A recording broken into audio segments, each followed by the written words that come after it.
I appreciate just on a universal level this being in existence. Is that his actual voice, or did you add bass to his voice for that?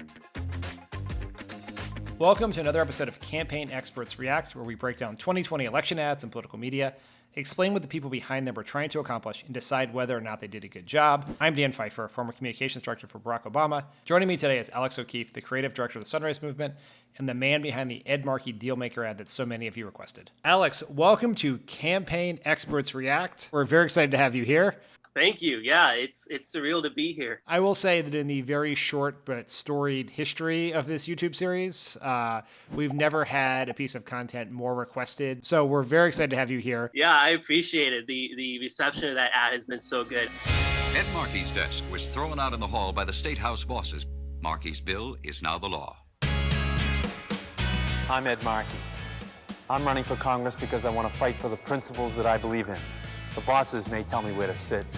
No one tells me where to stand. I just want to ask you what you were trying to achieve with the ad and why you think it was able to take off the way in which it did. When I make a political ad, when Sunrise Movement makes a political ad, really the purpose is to make people believe that we can win and that our politicians can broker a new revolutionary deal with the American people. So we made an ad for Charles Booker, and people said that a black man has no shot against Mitch McConnell.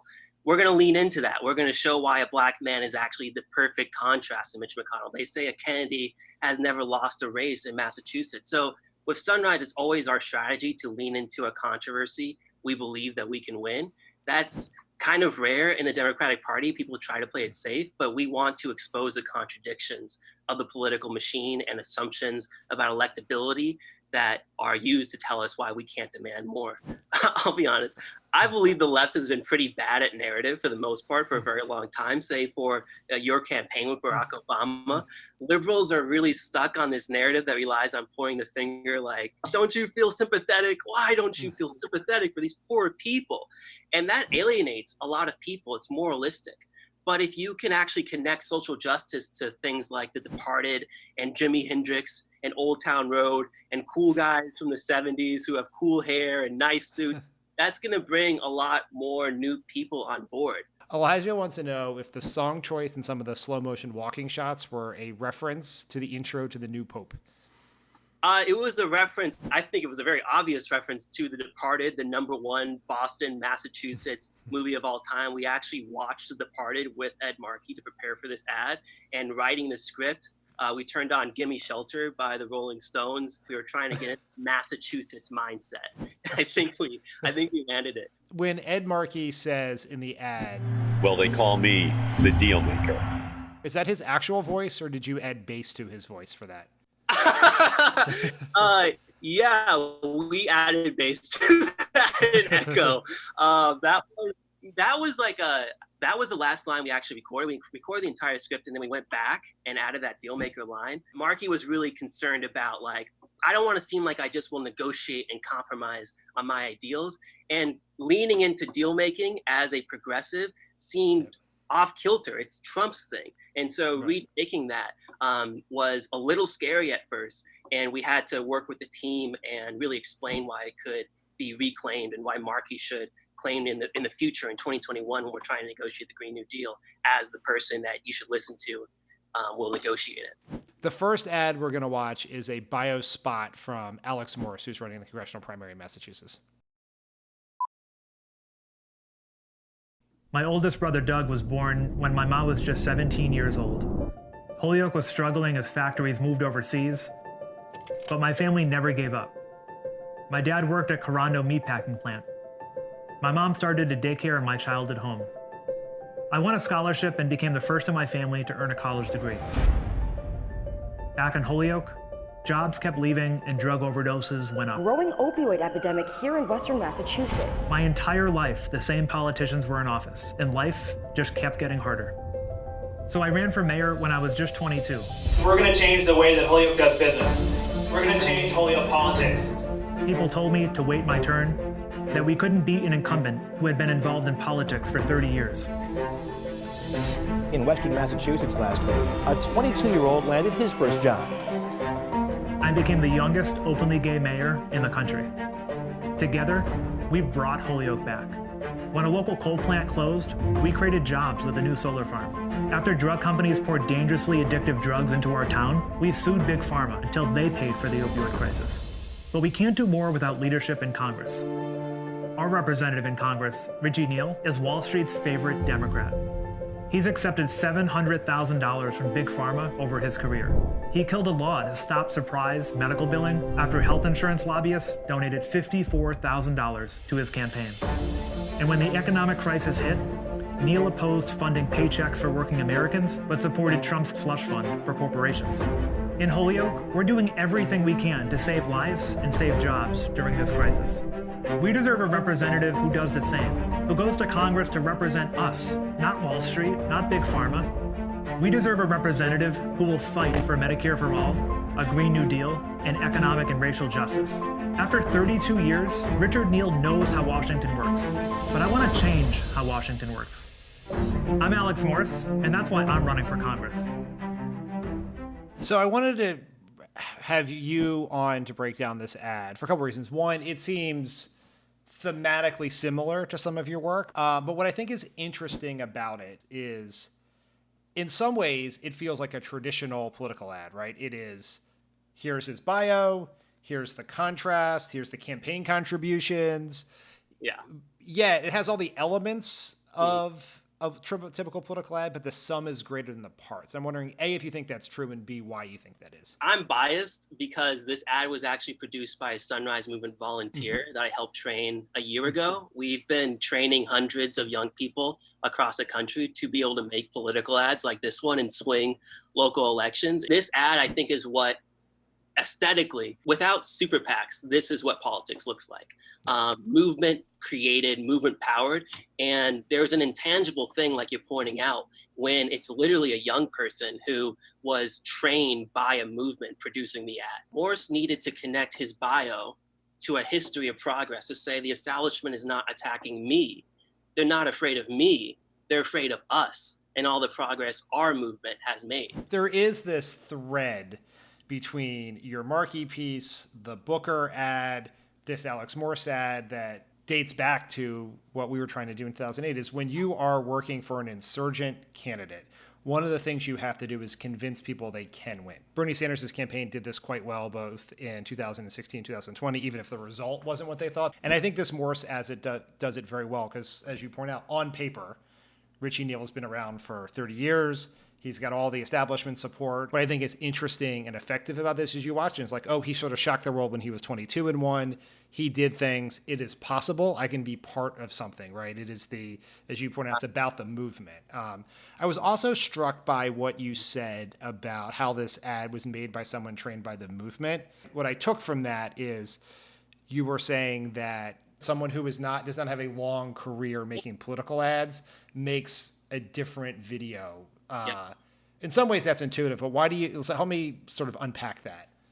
Yeah, this goes to my entire theory of politics and my work as a creative director. I was a fellow for Barack Obama in 2012.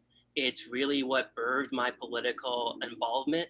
And I was a half-Black kid living in poverty in the South, and Barack Obama was a half-Black kid that somehow became president. And that is the only reason I'm talking to you today, right? That I have any career. It's because I was inspired in politics by comms that you helped produce, which I definitely appreciate. And what was really special about the Obama campaign was that, again, I was poor, young, and local. And they flew in these, DC campaign experts, and they actually trusted me and my perspective because I was from that place. And I've always tried to pay that back by decentralizing power. I don't believe that we should have more diverse staff just because it's a good thing to do. I think that if you bring new people into the political process, you bring new creativity into the political process. It's like any other form of art. New voices breathe new innovation. That's why I didn't just want to create really great political ads with Sunrise Movement. I wanted to train hundreds of people to create political ads because 8-10 years from now, those people are going to be in my position or even higher positions.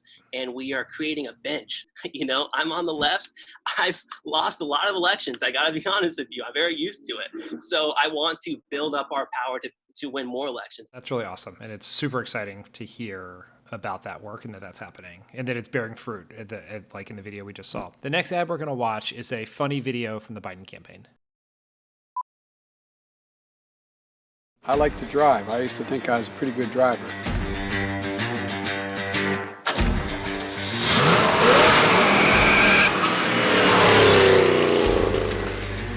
If I didn't get a chance to flat shift in the second, I was afraid I'd go through those guys. Tomorrow morning, we're talking about cars and what car you'd like to see come back. I love this car. Nothing but incredible memories. Every time I get in, I think of my dad and Bo. God, can my dad drive a car? Oof. The thing I like most is the setup right here. And you feel like you're in complete control. This is just boom. Now, you can stand in the front here. This is iconic industry. How can American-made vehicles no longer be out there? I believe that we can own the 21st century market again by moving to electric vehicles. And by the way, they tell me, and I'm looking forward, if it's true, to driving one, that they're making an electric Corvette and go 200 miles an hour. You think I'm kidding? I'm not kidding. So I'm excited about it.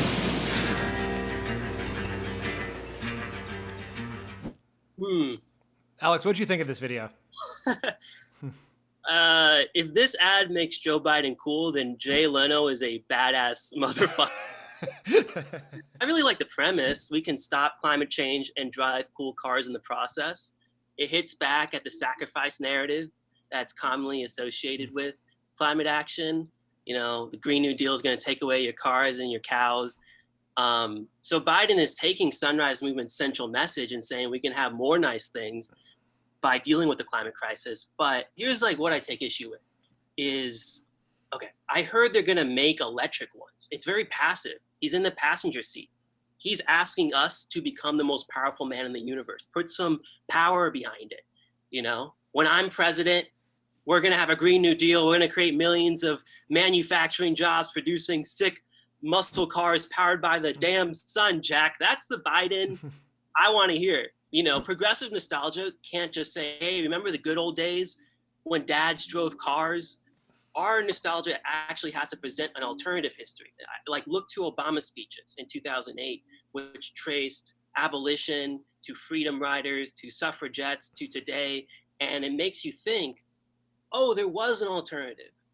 Maybe my great-great-great-grandparent was that kind of person, and I could be too. I think that's successful patriotism and nostalgia. I don't disagree with your take on it. I was glad to see they did it. I think in the age that we currently live in, campaigns need to create a lot of content. And you try it, and if it works, you double down on it, or you learn a lesson from it. And so I thought, certainly in the primary, it's changed somewhat in the general. In the primary, I thought the Biden campaign was oftentimes overly risk adverse in their content strategy. Now, they will point out that they won. So maybe they were right, maybe they were wrong. I think there are lots of points to quibble on execution, but the things I like are they're having a little fun with it. They are alluding to meme Biden, Uncle Joe with the aviators and everything from the vice presidential days, and they're trying to tie a message into it. So it's not just virality for virality's sake. I applaud the effort to do it. And I hope there is more of it. Like, there are more things like that where they're just trying to put stuff out there to see what sticks. Like, obviously this is not going to win or lose the election, but I think it's indicative, hopefully indicative of some transition in their content strategy to some more innovative ideas that they put out there. I appreciate just on a universal level this being in existence, but I don't know if anyone was actually persuaded one way or another. Yeah. But it's a step in the right direction. I agree with you. All right, we got some more comments here, cherry-picked by our producers to ensure that I look stupid. This one is from Alex Davis. For your sake, Dan, I gave that button a hearty smashing. Come for the ad analysis. Stay to watch Dan ever so slightly come to terms with smash that subscribe button. Akaya, I have not come to terms with it. I will not come to terms with it, but I will do it because I have to.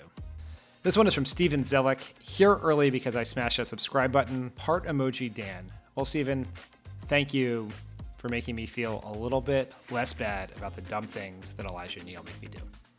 Everyone else, I'm not even going to say it. You know what to do. Just do the thing that you know Elijah and Yale want you to do. Let's watch a pre-produced video from the RNC. This was the lead-in to the appearance from the St. Louis gun couple, the McCloskeys. A curfew now in effect for the city of St. Louis. Protests in St. Louis turned violent.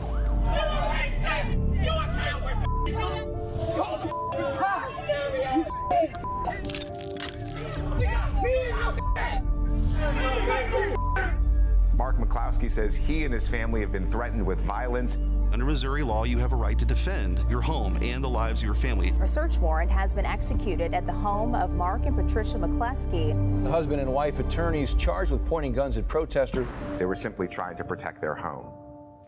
This is obviously the exact polar opposite of the work that you do, which is trying to inspire hope and optimism, and this is trying to scare the shit out of white people primarily. Do you think this is effective, even as just outright offensive as it is?